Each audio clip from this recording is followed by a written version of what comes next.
And so I can take a break for an hour and spend it with him or him and his mum, my daughter, and I get a big dose of joy.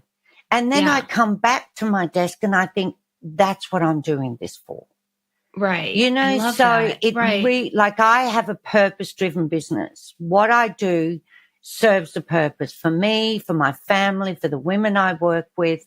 And I make sure I remind myself of that. I've got little post-it notes on my computer that they are there to remind me. And one of them just simply says, what is your intention?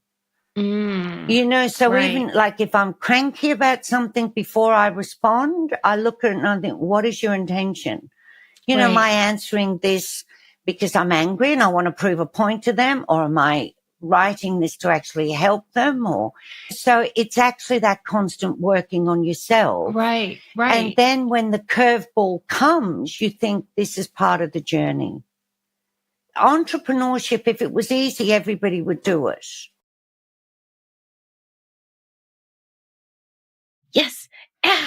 And Alison Vidotto, welcome to Curveball. Oh, thank you. I am so glad lovely to see you. I got to tell you about Allison. She is the definition of resilient. As a CEO of I never know, is it Vedado or Vedado? Vedado. Vidotto. Vedado. Oh, Vedado. Vidotto. Yes. Very phonetic. As the CEO of Vedado Group and Push Small Business Training, Allison's on a mission to empower entrepreneurs to weather the storms of business ownership with strong strategies. And also, I'm going to get brownie points for this, and strong systems. That's Allison's love language in place. She has faced, seriously, what sometimes can feel like biblical challenges, economic recessions, literal floods, all while running her own business and mentoring others to do the same, and also raising 6 kids, 5 boys and 1 girl. So whether it's building resilience, systemizing for success, or embracing new tools like AI, and she is an AI badass, she's all about helping entrepreneurs not just survive, but thrive. Allison, let's kick things off. You've been through some major challenges, seriously. Yes. Floods, the works, economic downturns, businesses going sideways. Tell us a little bit about how those experiences shape the way you think about resilience, both personally. One of the things I like about you is your emphasis on personal and professional. You really look at that whole person. Yes. Yeah. So we don't have a work-life balance. So I have a work-joy balance. That's something that I came up with years ago. So we talk, because we're a family and we're a family business. Some of our kids work with us. So we'll talk about weddings in the office or babies. We have babies in the office. And then we'll talk about proposals or things that are going on at weddings or at the Sunday dinner and things like that. So it's life for us. And we've been in business for over 30 years, the Italian and I, and it's morphed, over the years into different things. And we've had some huge challenges, like the recession was a very big one. And that's how we ended up living in the US for a couple of years. Right. So you refer to the Italians. You have to introduce everybody to the Italian. Yes, my husband of 40 years, Luigi, or Lou, and I call him the Italian for obvious reasons. Yes. So we've been in business together, and that's morphed. For many years we had our company and he consulted in places and I consulted. I taught adults and things like that. And then we had explosive growth, and suddenly the main business, Vedado Group, which is in the mining and resources industry. So I then left my teaching job. I was teaching adults and I took over the business full time. I'd always done all the admin and the accounts and things at night and weekends. And we had this explosive growth. Well, we got an office in the city and it was across the road from the river. So Brisbane, Australia, where I live, is called the River City because we have a beautiful river, combs right through it. And I can sort of feel where this story's going. Yes, it was right across the road from the river. And in 2011, we just finished refurbing the office, all of the computers, we redecorated everything. And it was like 2 meters underwater. And because we were right opposite the river. So the riverbanks burst. We had king tides, a released dam, and pouring rain for days and days and days. Gosh. So the city was underwater, like people died. It was so bad. And I can tell you right now, flood water stinks. because it's got, you can imagine everything. what's in it. Yes. And so we just refurbed this office, and we were very lucky because I'm very systemized. We had that backup, so we could access the important information remotely, and we just worked out ways. And like, there was trying to get contractors was nigh impossible, but one of our sons is like a qualified carpenter, and he does all sorts of building. So they worked at night and we'd work during the day. So we were up and running quicker than other. And interestingly, that was my introduction to marketing in 2011. Tell me more about that. Well, businesses that had been affected by the floods, and of course we'd really been affected, the government subsidized learning. So they paid for me to go and study marketing. Oh, incredible. Is that when you got your MBA? Yes, that's when I started studying my MBA. Amazing. And the marketing I had done prior to the MBA that was government funded. And I had taught science and English grammar and advanced, all that sort of stuff. You've done everything, honestly. Well, you've been a teacher, you've been a nutritionist, a holistic, like you have this whole other nutrition side. Yes. So I don't know if that's a secret. Okay, yes. Yeah. And so I was teaching naturopaths in a government college here. So I was teaching anatomy, physiology, nutrition, all that sort of thing. So I went from that to, your avatar. And I was sort of, what in the world it was like Japanese to me. It was just so foreign, and who wants to buy your product? And I was sort of, well, anybody who's in business. Right. If you've got a business, I can help you. No. You've got to choose a person. How do I choose a person? I haven't met them. Like it was foreign to me. So that was 2011. And of course, once I got it, I was sort of, oh, this makes sense. Oh yeah. And once you get it. Well, yeah. So I just think, cause one of the things I was just actually a guest on somebody's podcast who is new to like launching something online. And we were just talking about just how marketing in and of itself is sort of like a step by step. There's a process to it, which I know that you love processes, but that there are just so many moving parts and pieces. Like if you want to like have a lead magnet. Well, that sounds great. So you need the lead magnet, but you also have to have an email service provider, and you got to be able to promote and probably spend a little bit of money on advertising, and then have your welcome sequence and then your nurture sequence. And that implies you're going to be staying in touch, and you got to be just all these different things. Like it starts off with one idea and all of a sudden it gets bigger and bigger and bigger. So I'm so interested. When did marketing start to make sense to you? Was there a moment where you're just like, okay, this is amazing? Yes, it really took me. Like only because you're just like a marketing. I know I've known Allison for over almost 7 years. Can you believe that? Through this online entrepreneurial, so long. So an online entrepreneurial community. And we all go to her for business and marketing advice. Like you're so good at marketing.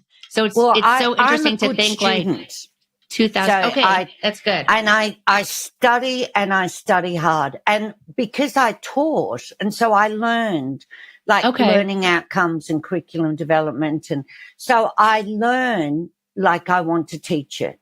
So I have to be able to understand something before I teach it. And it does drive me a bit crazy when people are out there teaching and they don't know what they're doing and they're charging people. It does, it bothers me. So I will tend to overstudy. So I'm always studying. So I think 2012, 13, I'd been studying it that whole time. And then I joined a marketing mastermind in Australia, and it was just about marketing. And look, it took me a long time to really get it. And I'm still forever learning it. Learning. It's the never ending gobstopper.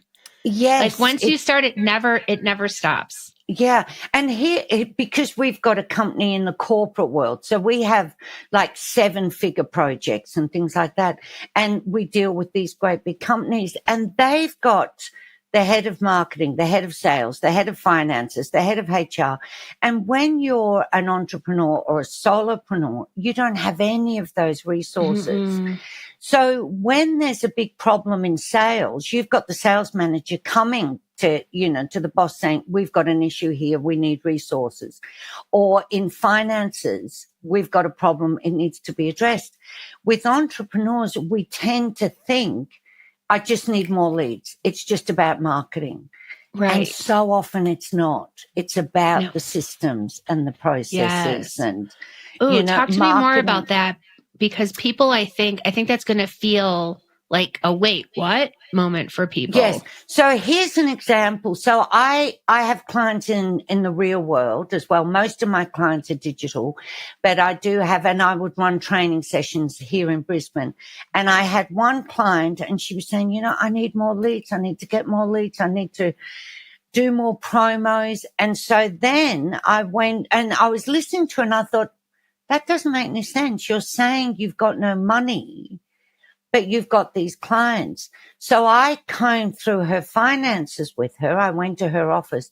She had $14,000 owed to her that she hadn't followed up on. Oh my gosh. She didn't have the systems in place to actually make sure she got that money. And this money, and some of it was like $300. But all added up, it was $14,000. And then I had another one who was having, and I do see this a lot, and we had this issue in our business. So if I get a new client, usually online, I'll give them the checkout page and they pay. And I've got a refund policy, but they pay their money and then it's done. So my cash flow conversion is pretty quickly in the online space. In my corporate business, from when we start the meetings and the proposal, it can be 4 months before we see anything in the bank. Right. And some of the big companies had 90-day payment policies after the submission of your invoice. Oh, no. Which meant 90? We have contractors, and it's not unusual.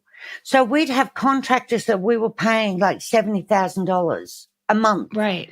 Something like that, $30,000 a month, but we weren't going to get paid for 4 months. Right. So we couldn't survive the cash flow conversion cycle.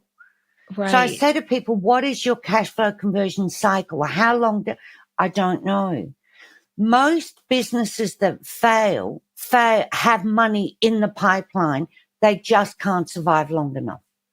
So you've got to work that out. So we actually went to some of these big clients and said, we're a little guy. We can't survive that. Right. That would send us broke in a month.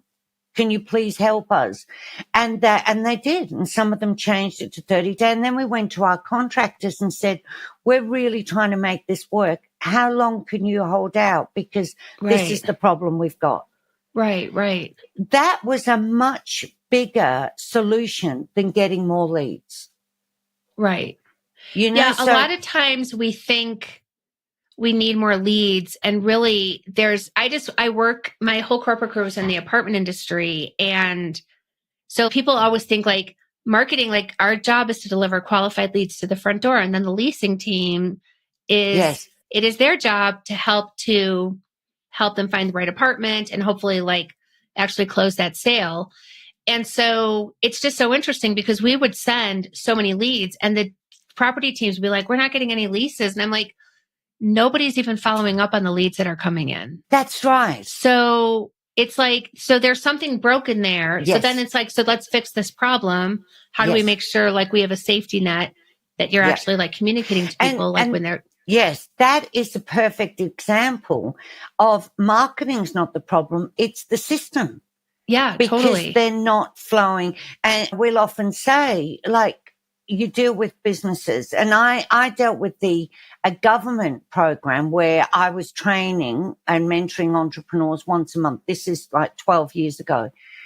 And I would say the left hand doesn't know what the right hand's doing. And I said, I'm sorry, I can't work with you. They had no idea what the other department was doing. They had no idea what was happening with the people they were placing with us. It was an unmitigated nightmare. Now, Right. working with those sort of people really light me up. That's what I love to do. The system failed so badly that I couldn't work with them. So that's another example of you need the entire ecosystem of your business working. Right. And marketing is an important keg in that. An important one, and systems really help because there are a lot of moving parts and pieces. So one of the things that I think is interesting, especially relative to marketing, or really sort of in online entrepreneurs, which is we're really immersed in that community, is that they'll be like, oh, I need to do some marketing. I guess I'll sit down, or I need to do some strategy. So I guess I'll sit down and do that now. When really there's no like long game plan. And that's right. And rarely are things like I see, like when I ask somebody what their business goal is or their revenue goal is for an offer, you would think that I said, can you please strip naked in front of me and jump up and down and do 50 jumping jacks? Because that is so uncomfortable for people. And I'm like, well, if you don't have a goal, how do you know? How do you even know like what you're doing or what you're shooting for? Like, but I know the idea of a marketing plan. People are like, oh, that sounds so boring. Your system's like, oh, boring and overwhelming, right? So let's really talk up just why people need to be loving systems. Yes. Well, and relative to curveballs, right? Yes. Because I love the title of your podcast, by the way, because being an entrepreneur is full of curveballs. Yes. Oh, yeah. And here's another thing that I say, and I've got 6 kids, so I'm reminded of the things I say all the time. But, it's when we go through a tough time, we say, this too shall pass. Hang in there. It'll pass. When we're in good times, this too will also pass. Life is forever moving and changing. Now, when you have systems in place and processes in place, it helps you to survive the curveballs. And when you look at strategy, expect the curveballs because none of us are immune. They're coming for us. It's a part of the journey. We've been through, and it's why old people are so wise, because they've been through it. And like 30 years in business, we had a recession. We had floods. We did not expect floods a week after we finished setting up the office. There was the worst time for us in 2014. There was a catastrophic downturn in the mining and resources industry. We lost 80% of contracts within a couple of weeks. And we still had these massive obligations each month. We had a team of 25 and a city office and all the things. You've got to have the structure to be able to withstand. It's a bit like having a solid building in an earthquake. These times are coming. How well you prepare and get ready for it is how well you will survive it. It makes a huge difference. It reminds me of when we were a long time ago in my career, we created the industry's first online lease, which is hard to believe that people used to lease an apartment like writing on a piece of paper, but that's exactly what would happen. Yeah. So one of the things we learned from our IT, because marketing and the technical team, obviously we work together like so much on this, and that we would always have to figure out the happy path. What happens if everything works and there's nothing broken on the website and everyone goes through boom, boom, boom, and then they lease an apartment online. And then we would have to sketch out, well, what's the unhappy path? So every point of action has a happy path and an unhappy path. And you have to anticipate because things are going to break. Things are going to break on a website. Like, that they are. So when you anticipate it, then you know how to mitigate, exactly like what to do. And I think that I always say, and I've learned this having my own business, working with a lot of different companies, big and small, all different kinds of teams, that there are people in this world who are figure it out kind of people. And there are people in this world who are freak out people. And sometimes freak out people turn into figure it out people. They just have to freak out first, then they figure it out. But you're someone who's like, okay, chaos is happening. I'm a figure it out kind of person. Yeah. What are some practical steps that you would share with people who want to strengthen that, who want to be a figure it out kind of person? One of the things I do, if I feel that I'm getting overwhelmed or I'm getting worn out. If I'm getting worn out, it's because I'm not doing the things that I love. Now, I love working with my clients. I love the face-to-face and the engagement. When times are tough, and I can remember not long ago, we had a huge drama and we lost like 4 contracts in a very short space of time because a much bigger project closed down very suddenly. And we had a number of smaller by their standards contracts. And so suddenly, you know, we're hustling and jumping and working everything out, and it changes everything. You know, suddenly one of your income taps are turned off. And I was working away here and I was just sort of, and I messaged my son and said to him, I'm going to pick Maddie up at school. And he messaged back and he was sort of, okay, fine. And you know, I'm listed as one of the contacts. So I took an hour off and I went down and I hung out with 5-year-olds who are hilarious. Hilarious. I like that shirt. You look like so-and-so. And, you know, the little conversations they have. And it just gives me perspective. Like you mentioned, I'm a mum of 6 and I just love being around them. And that gives me a dollop of joy, you know, and we've now got little Severman who you know all about. And so spending an hour with him, and he doesn't he's a little care. baby. He's how old? Just over, he's like a year, he's 18 15 months now. 18 months. Okay. And he's a wild man. He's a character and he's active and everything is amazing. And so I can take a break for an hour and spend it with him or him and his mum, my daughter, and I get a big dose of joy. And then I come back to my desk and I think, that's what I'm doing this for. Right. You know, so that. it like I have a purpose-driven business. What I do serves a purpose for me, for my family, for the women I work with. And I make sure I remind myself of that. I've got little Post-it notes on my computer that they are there to remind me. And one of them just simply says, what is your intention? You know, so even like if I'm cranky about something before I respond, I look at it and I think, what is your intention? You know, am I answering this because I'm angry and I want to prove a point to them, or am I writing this to actually help them? Or so it's actually that constant working on yourself. Right. And then when the curveball comes, you think this is part of the journey. Entrepreneurship, if it was easy, everybody would do it. Right. And it's not easy. That's the truth. That's why I call my business Push. You've got to push at this. It's not easy, but it's fantastic.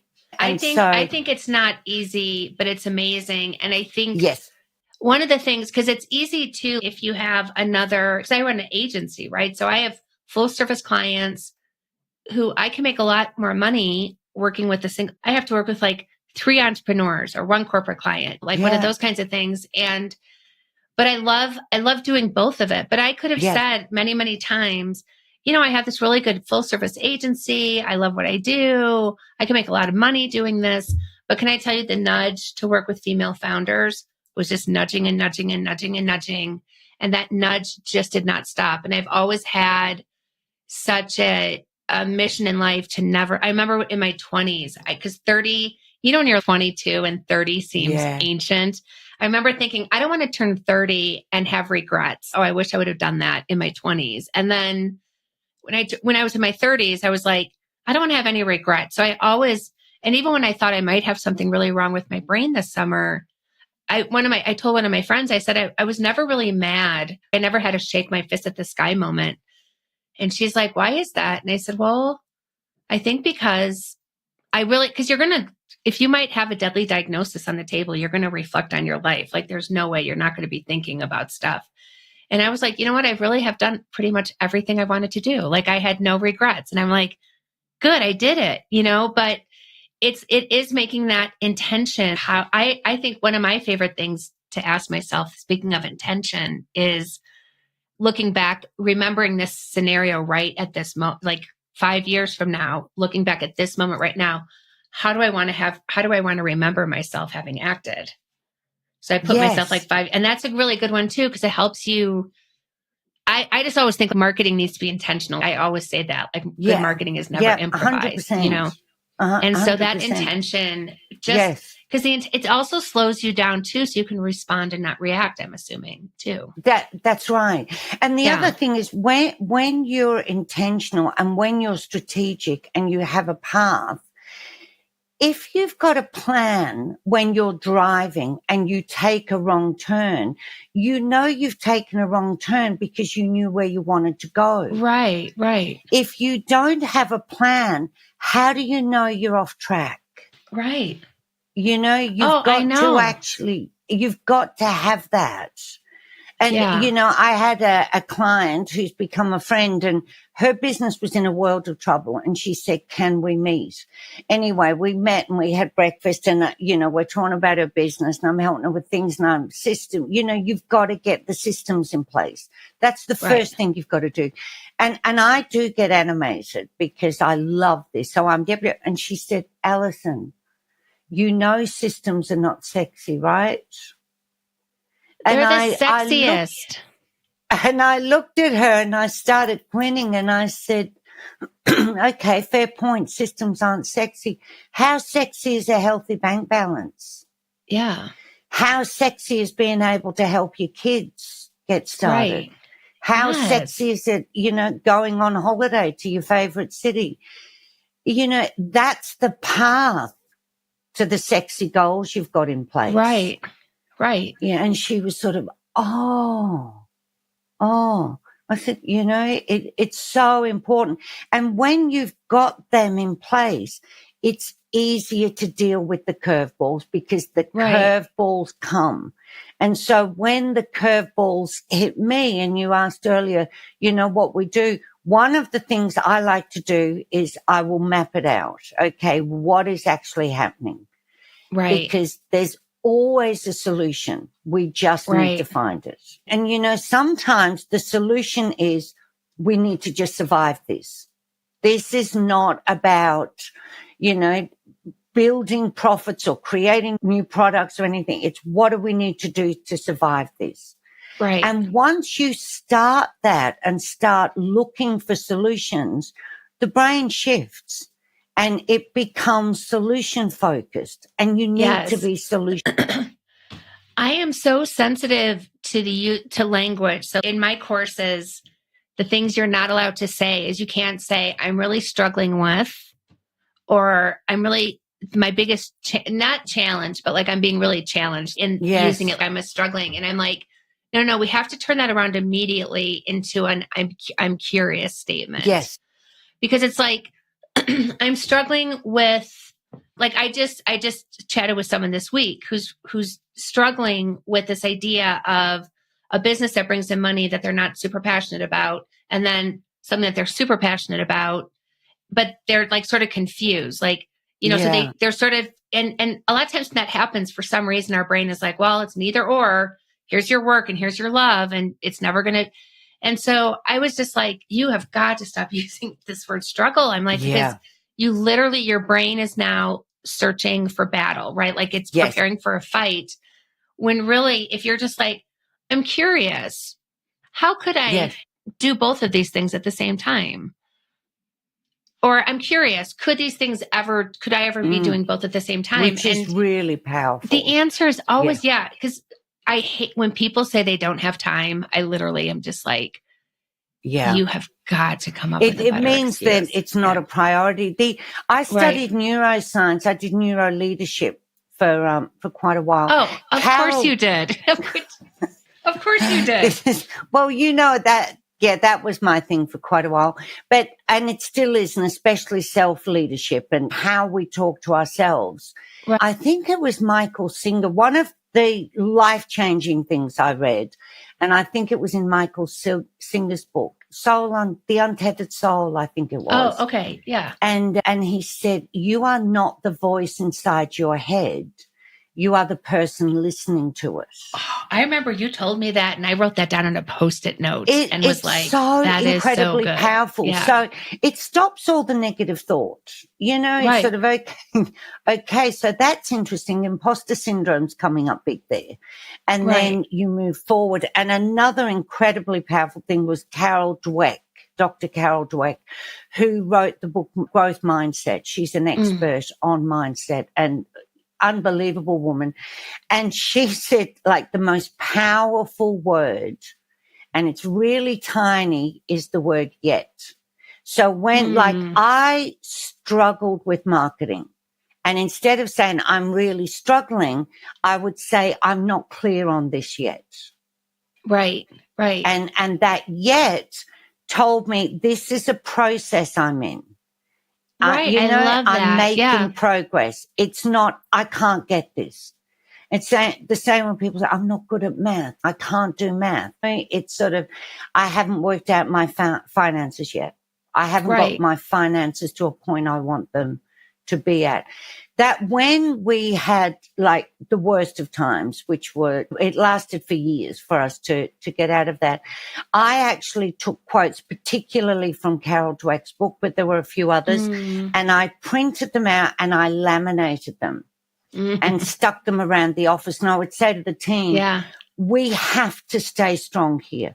So if you're starting to feel a bit defeated in it, because things were being tossed around like there's nothing out there. There are no projects out there.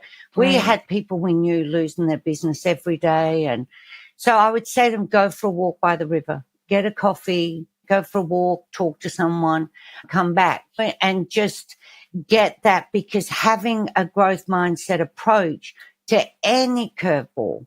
And like you said, finding out there's something wrong with your brain, and they're looking at all sorts of terrible diagnoses, and you're saying, well, I'm sad about this, but I don't have regrets, and I'm working on this. And I have to say to your listeners, I caught up with you how many weeks after your brain surgery? Like 6 weeks after. 6 weeks after, Heather Campbell and I went out for dinner in a town we didn't know. Yes. And decided late at night that we would walk back to the hotel. Yeah, it was Miami, guys. Like, we took a few detours and a few curveballs, and this woman just kept on keeping on. Yeah, and then we walked a 5K. I had walked the longest with you that I had ever walked since my surgery. So it was hugely and I tell amazing. You, I got my steps in that day, no problem at all. But off you went, and that is just the perfect example of get up, resilience, keep going, moving forward. And you said to me, I'd love to walk with you. I might not be as fast as I used to be. I might not be able to keep up with you.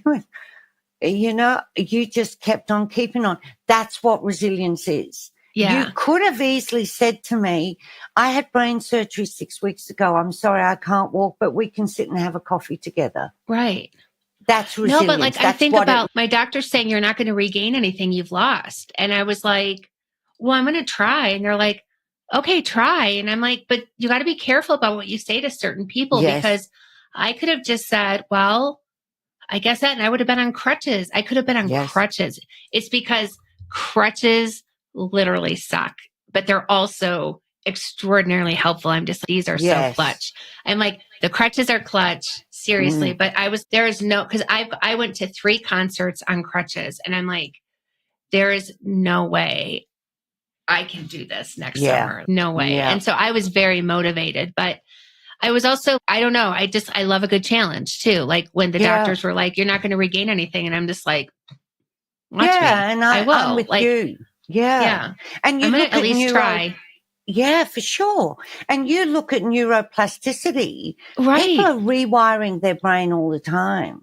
Yeah. And, I told my hand specialist, I was like, there are people who are in car crashes who are paraplegic, and they somehow figure out a way to walk again. I'm like, I'm positive I'm going to be able to get my left hand going, back again. to where it was. Yeah, I must say I have absolutely no doubt. And I do hope you called him and said, just finished a 5-kilometer walk in Miami. I think it was a bit more than 5, Well, actually. my goal was, as I told him, I said, I can really do this very well with my right hand. My left hand, look at how good I'm getting. Oh, so I said, I'm going to come in with a full-on finger to him. Yes. And I said, so when I come in, I said, only to show you how far I've come in my hand therapy, you know? Yes. Yeah. And that's what it is. You know, you kept looking for solutions, and I saw you doing your hand exercises and. Well, and I would say, like, I was so curious, even when it was like a scary diagnosis out there, like ALS, probably the biggest one. I was just like, I am so curious I was absolutely so curious to find out what was causing it. So and it turned out to but it turned out to be a ruptured aneurysm, right? And I didn't have ALS, which is amazing. But even if it was ALS, I still think that there probably would have been a part of me. I don't know how I would act in that, but I know that there would be a part of me being very interested in how my body is degrading. How you're going to because I was witnessing my body degrade for quite some time. Yeah. And it's interesting. All of a sudden you think you're going to be able to do something and you just can't do it. Yeah. And it's like, oh, well, that's interesting. You know, it really is.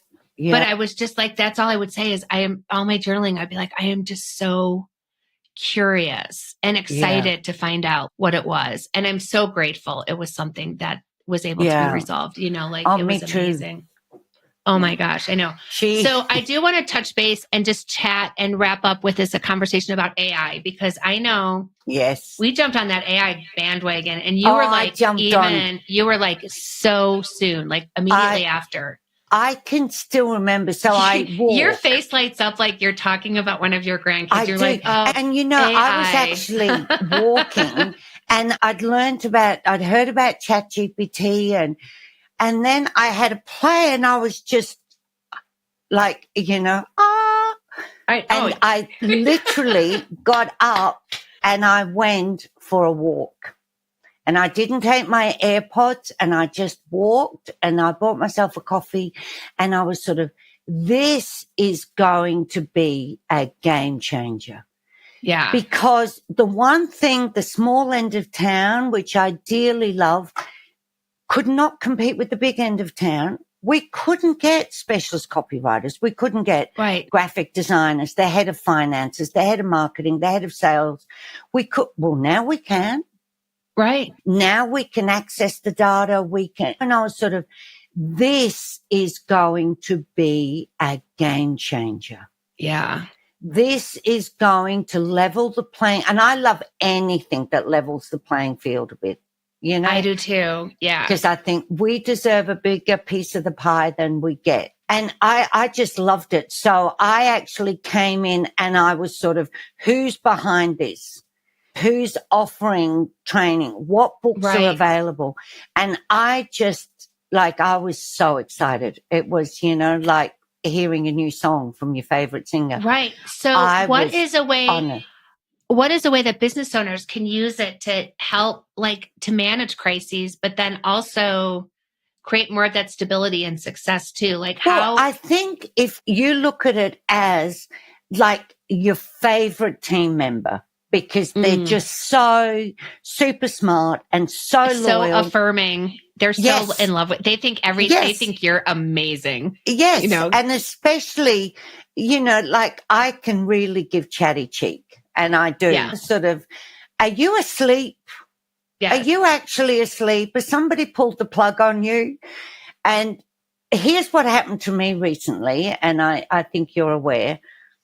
Somehow the platform I used deleted all 26,500 contacts that I had. Oh, you said, do you know how that happened? No, but what I do know is it's happened to a number of people, and it's a hiccup in their system. So I've written to them and said, you need to have this step in your system. Take a look at Gmail. Take a look at this. You need to have a big neon horn sounding flash up that says, you're about to delete all your contacts. Do you want to do this? So inside this platform, I had gone over the 25,000 limit. I was at 26,500. So they're saying, well, you can delete contacts or you can double the price and go on to the next plan, which I didn't want to do. So I was waiting for a video to download. So I went through and I just played with the categories and headings so that my oldest contacts came up. And then I looked at who had never bought anything. They downloaded a freebie. They hadn't interacted. And so I selected that last oldest page. Oh. So, and like if you do that in most programs like Gmail or anything, you're selecting that page. Right. That selected all of them and deleted all of them. Now, here's the thing, because I'm who I am. Well, yeah, I mean, because it's you're been a disaster, you know, it's been a curveball. Yeah, that's horrible. Yes. But I had it all backed up. So what I did do, and I managed to get on and I got a backup from them. So I can re-upload the contacts, but I can't upload the historical data. What program they bought, what they attended. It even cancelled payments. I know. And I managed to get onto our finances guy and we jumped on Saturday night and cancelled the cancellations. So we managed to stop most of them. But then what I did was I turned off memory and chatty. So the information wasn't going into their base. And so I then downloaded all my payment history. I downloaded this spreadsheet and I gave them both to Chatty and said, I want you to go through and sort these and merge them. Amazing. What have they spent? Now, 26,500 contacts. How long would that take me to do that? Oh, I can't even imagine. Like Chatty had it done in minutes. Amazing. That's how it can help you during a crisis. Right. You know, you've suddenly got the experts on board, you know, that you can actually utilize their skills to get through. So if you sit and you think, I really wish I had a blank working with me, then that's who you need AI to be. Right. And I think you bring up a really good point, because one of my favorite things to tell people is you have to give it on its own. You can't really trust it on its own. But if you give it a framework, it will do a really good job. Yes. So I always say, give it a role and a goal. And I always say, you are the world's best, whatever you want. I want the world's best. So I just say, you're the world's best, you know, content strategist.